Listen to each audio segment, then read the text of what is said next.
Hello friend, मैं दीपक कुमार। आज मैं आपको जनगणना के बारे में बताने वाला हूं, जो कि वीडियो पार्ट 4 होगा। हम लोग पिछले वीडियो में देख चुके थे कि अनुसूचित जाति के बारे में हम लोग पिछले वीडियो में देख रहे थे, और हम लोग केंद्र शासित प्रदेश तक देखे थे, जिसमें से कि हम लोग आगे चलते हैं और देखते हैं कि केंद्र शासित प्रदेश में सर्वाधिक अनुसूचित जाति चंडीगढ़ में है, जो कि 18.9% है। कितना है? 18.9% है। अब आगे आते हैं, और केंद्र शासित प्रदेश में सर्वाधिक जनसंख्या कहाँ पे है? दिल्ली में है ना। केंद्र शासित प्रदेश में सर्वाधिक जनसंख्या दिल्ली में है, जो कि 28.12 लाख है। कितना है? 28.12 लाख। अब आगे आते हैं कि केंद्र शासित प्रदेश में अनुसूचित जाति, कौन सा जाति? अनुसूचित जाति। अनुसूचित जाति अंडमान और निकोबार और लक्षद्वीप में निवास नहीं करती। कहाँ कहाँ नहीं करती? अंडमान, निकोबार और लक्षद्वीप में निवास नहीं करती है।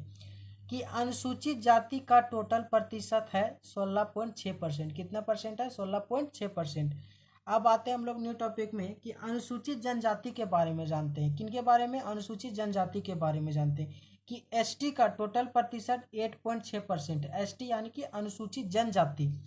सर्वाधिक अनुसूचित जनजाति जनसंख्या वाले राज्य हैं मध्य प्रदेश, सबसे पहले मध्य प्रदेश, फिर महाराष्ट्र, फिर उड़ीसा, है ना। कि सर्वाधिक अनुसूचित जनजाति वाले राज्य हैं जनसंख्या में मध्य प्रदेश, महाराष्ट्र, फिर उड़ीसा। फिर आगे आते हैं कि सर्वाधिक अनुसूचित जनजाति प्रतिशत वाले राज्य हैं मिजोरम, जो कि 94.4%। कितना परसेंट है? 94.4%। अब कि अनुसूचित जनजाति हरियाणा और पंजाब में निवास नहीं करते। कहाँ का निवास करते? अनुसूचित जनजाति हरियाणा और पंजाब में निवास नहीं करते, है ना। हरियाणा और पंजाब में निवास नहीं करते हैं। अब आगे आते हैं और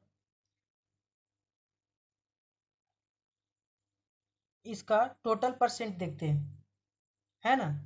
अनुसूचित जनजाति का टोटल परसेंट देख चुके हैं हम लोग कि 8.6% है। कितना है? 8.6% है। अब आगे आते हैं, देखते हैं कि सर्वाधिक वन्य प्रदेश, वन्य कहाँ है? सर्वाधिक वन्य मध्य प्रदेश में।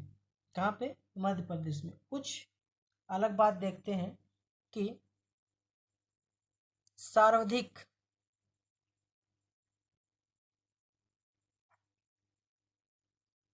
वन कहाँ पे है? सर्वाधिक वन मध्य प्रदेश में। सर्वाधिक वन है कहाँ पे है? मध्य प्रदेश में। एक क्वेश्चन भी पूछा जा चुका है, मध्य प्रदेश में है, तो इस क्वेश्चन को ध्यान में रखिएगा। इस मध्य प्रदेश में है ना। आगे आते हैं और सर्वाधिक वनों का प्रतिशत देखते हैं। क्या? सर्वाधिक वनों का प्रतिशत। सर्वाधिक वनों का प्रतिशत, वनों का प्रतिशत कहाँ है? मिजोरम में। कहाँ पे? मिजोरम में। सर्वाधिक वनों का प्रतिशत मिजोरम में, है ना। कहाँ पे? मिजोरम में।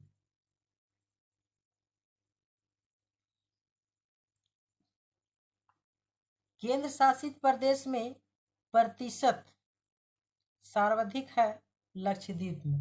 कहाँ पे? केंद्र शासित प्रदेश में प्रतिशत है लक्षद्वीप में।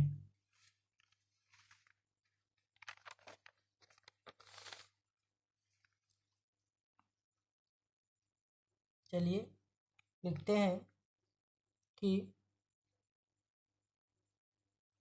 केंद्र शासित प्रदेश में, है ना, केंद्र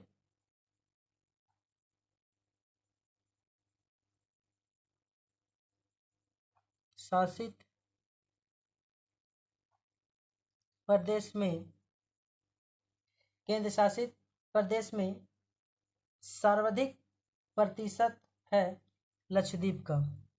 केंद्र शासित प्रदेश में सर्वाधिक प्रतिशत है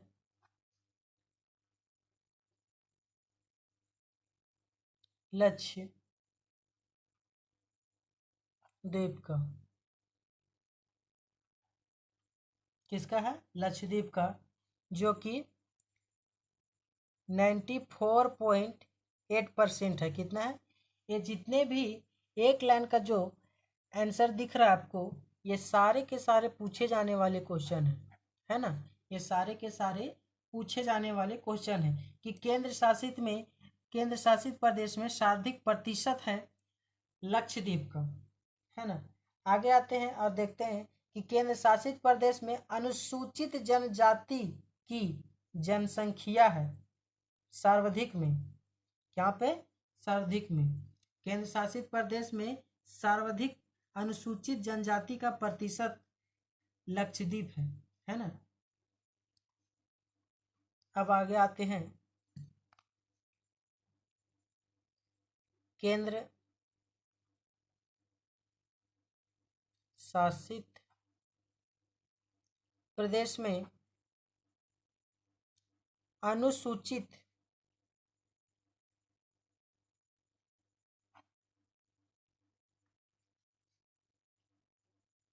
जनजाति की जनसंख्या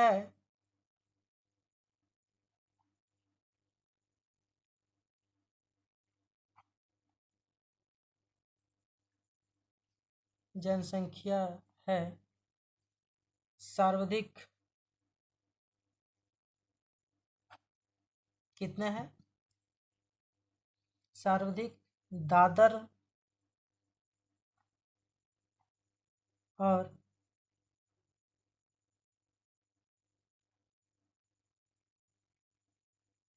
नागर हवेली का है। दादर और नागर हवेली का, है ना? कि केंद्र शासित, यहाँ क्या है कि केंद्र शासित प्रदेश में अनुसूचित जनजाति की जनसंख्या है सर्वाधिक में, क्या किसमें? सर्वाधिक में दादर और नागर हवेली का। अब आगे आते हैं, दिल्ली, पांडुचेरी और चंडीगढ़ में एसटी निवास नहीं करते। कहाँ का एसटी निवास नहीं करते हैं? कि दिल्ली में एसटी निवास नहीं करते हैं, दिल्ली,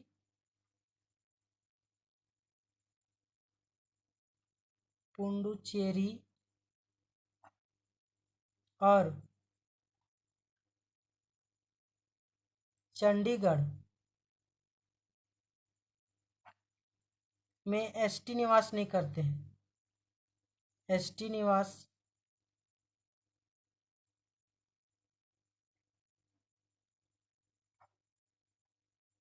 नहीं करते हैं। इससे कुछ क्वेश्चन इंपॉर्टेंट है जो देख लेते हैं कि भारत की जनसंख्या 2011 के अनुसार भारत में अनुसूचित जनजाति की जनसंख्या प्रतिशत क्या है? क्या है? 8.6% है ना? 8.6%। चलिए लिखते हैं कि भारत की जनसंख्या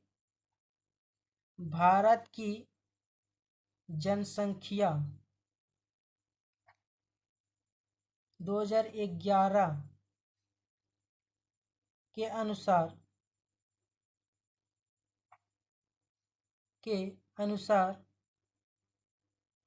भारत में अनुसूचित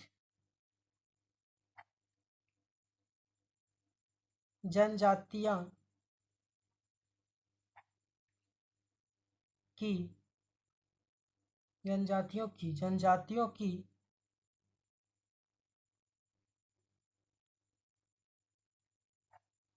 जनसंख्या प्रतिशत क्या है? तो कितना है? 8.6%। 8.6% है ना? कुछ वन के बारे में बात कर लेते हैं।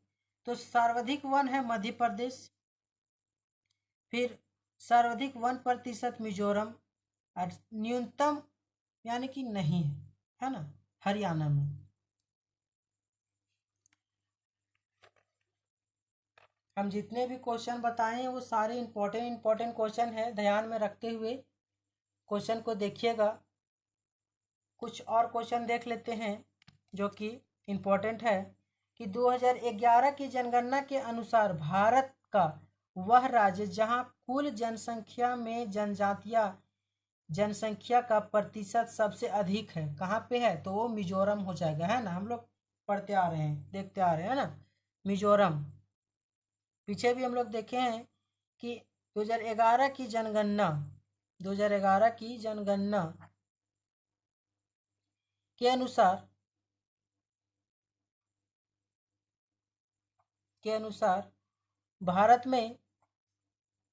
भारत का वह राज्य जहां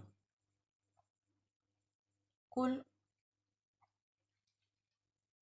जनसंख्या में जनजातियां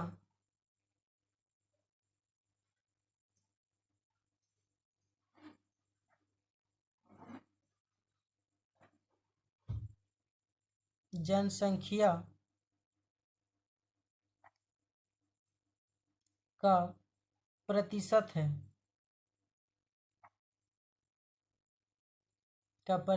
है सबसे ज़्यादा, सबसे अधिक।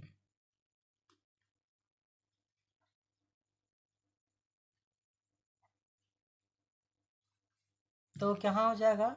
मिजोरम, है ना। कहाँ हो जाएगा? मिजोरम।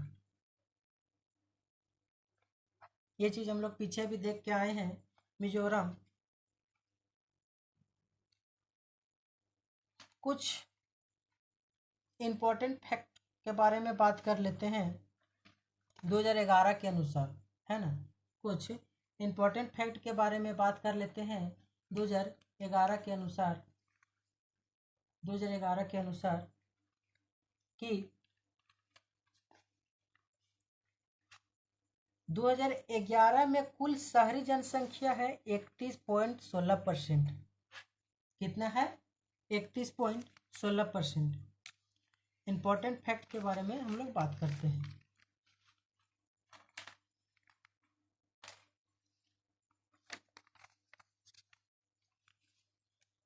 चलिए देखते हैं इम्पोर्टेंट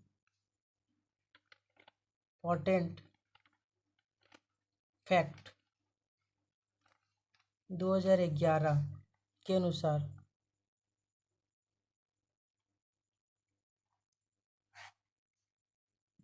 क्या?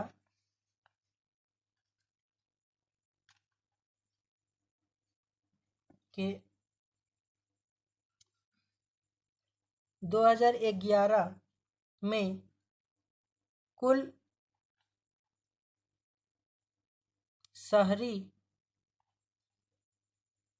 जनसंख्या है 31.16%। अब आते हैं आगे और देखते हैं कि 2011 की जनगणना के अनुसार भारत में शहरी ग्रामीण जनसंख्या का अनुपात लगभग कितना है? 31.69%। 31:69%, है ना।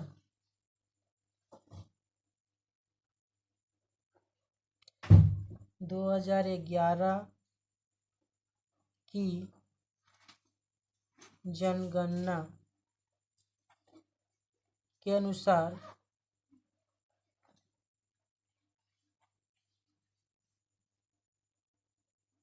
भारत में, कहाँ पे? भारत में शहरी ग्रामीण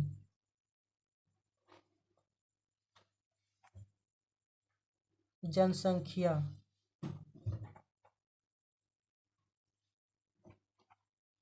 अनुपात में, किसमें? अनुपात में लगभग कितना है?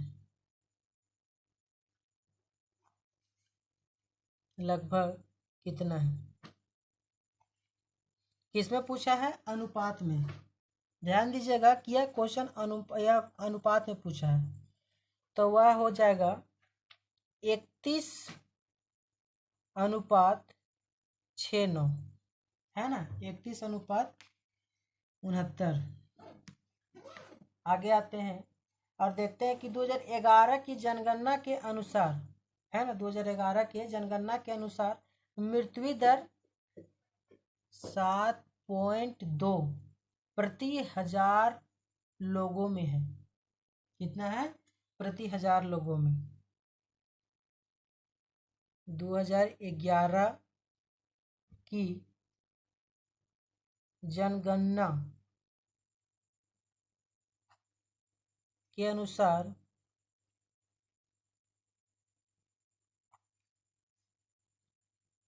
मृत्यु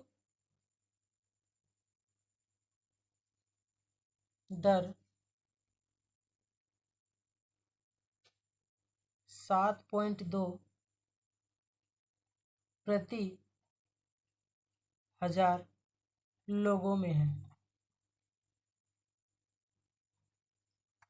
कि अब आगे आते हैं और देखते हैं कि गृह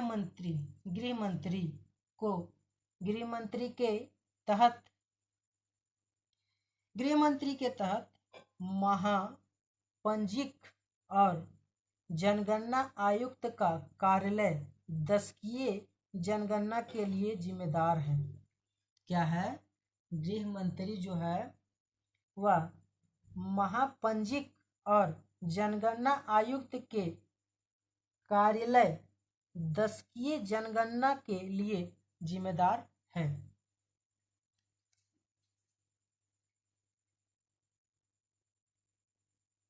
गृह मंत्रालय के तहत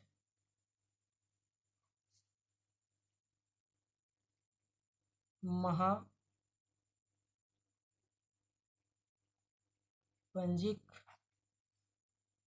और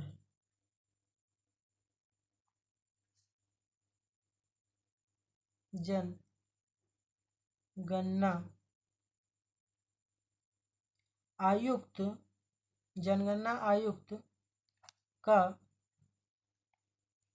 कार्यालय दशकीय जनगणना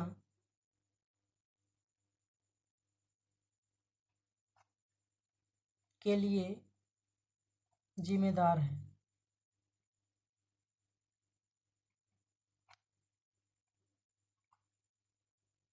वर्ष 1901 से 1921 तक भारत के जनसांख्यिकी इतिहास में महान विभाजन का वर्ष है, जब मृत्यु दर में गिरावट शुरू हुई, जिसमें है ना कि जिसमें जनसंख्या वृद्धि की दर में तेजी से आई, है ना, गिरावट तेजी से आई। चलिए आगे देखते हैं कि वर्ष 1981 में भारत में वार्षिक वृद्धि प्रतिशत जनसंख्या धीरे धीरे घटने लगी थी। कब घटने लगी थी? 1981 में। कि वर्ष 1981 में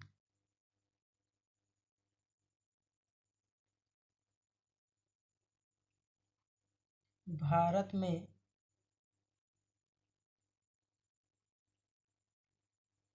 वार्षिक वृद्धि प्रतिशत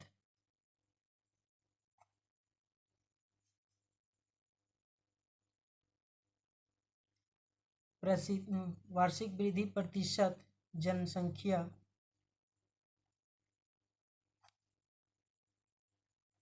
धीरे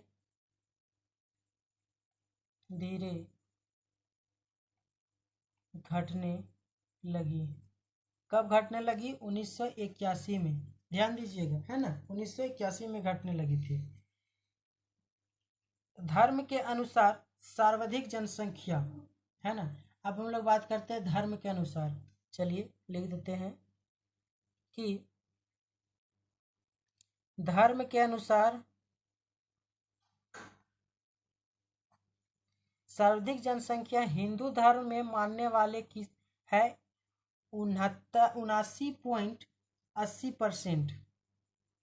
उसके पश्चात इस्लाम में 14.23%, ईसाई में 2.30% और सिख में 1.7%, बुद्ध में 0.70%, जैन व पारसी की गई है ना। चलिए लिखते हैं कि धर्म के अनुसार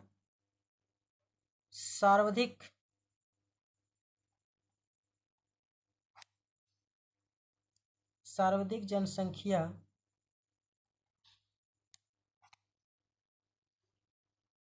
हिंदू धर्म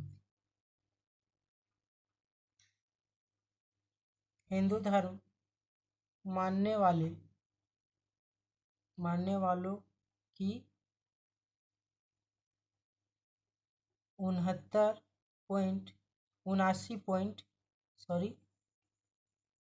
80% है। उसके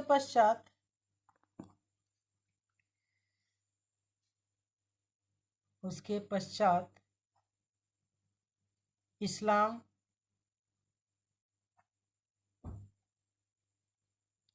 14.23%, ईसाई